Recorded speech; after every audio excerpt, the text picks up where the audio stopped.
अमरावतीमधील काही दलालांनी हिंदुत्वाच्या नावावर स्वतःची दलाली केली अशा शब्दात खासदार बळवंत वानखडे यांनी नाव न घेता राणा दाम्पत्यावर टीका केली आहे।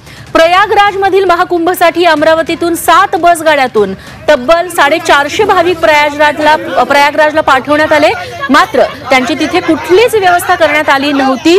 त्यामुळे अमरावतीत परतल्यानंतर संतप्त भाविकांनी आयोजकांविरोधात फसवणुकीची तक्रार नोंदवण्यासाठी राजापेठ पोलीस ठाण्यात धाव घेतली, मात्र पोलिसांनी तक्रार घेतली नाही म्हणून त्यांनी पोलीस आयुक्तालय गाठून गोंधळ घातला। येथून प्रयागराज जाण्यासाठी सूरज मिश्रा यांनी बसेस काढल्या होत्या।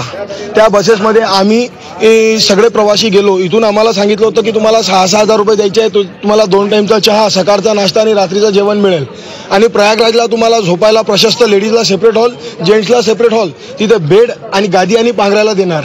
आम्हाला इथून बोलून हे घेऊन गेले। आम्हाला इथून गेल्यावर फक्त कामठीमध्ये एकदा रात्री खिचडी आणि कढी जेवायला दिलं। त्याच्यानंतर तिथून तर प्रयागराजपर्यंत आम्हाला कुठेही काही जेवायला दिलेलं नाही। आम्हाला झोपायला तिथे प्रयागराजमध्ये काही व्यवस्था केलेली नाही। आम्हाला घास बसतं ना, जे गुराढोरांना जी घास चारतात त्या घासवर झोपायला लावला। 20 बाय 20च्या पेंडॉलमध्ये 450 जणांना आम्हाला झोपायला सांगितलं। आम्हाला इकडून 450 लोकांना घेऊन गेले होते। त्याच्यानंतर आमचे खूप बेकार म्हणजे खूप जास्त बेकार आमचे हाल झाले।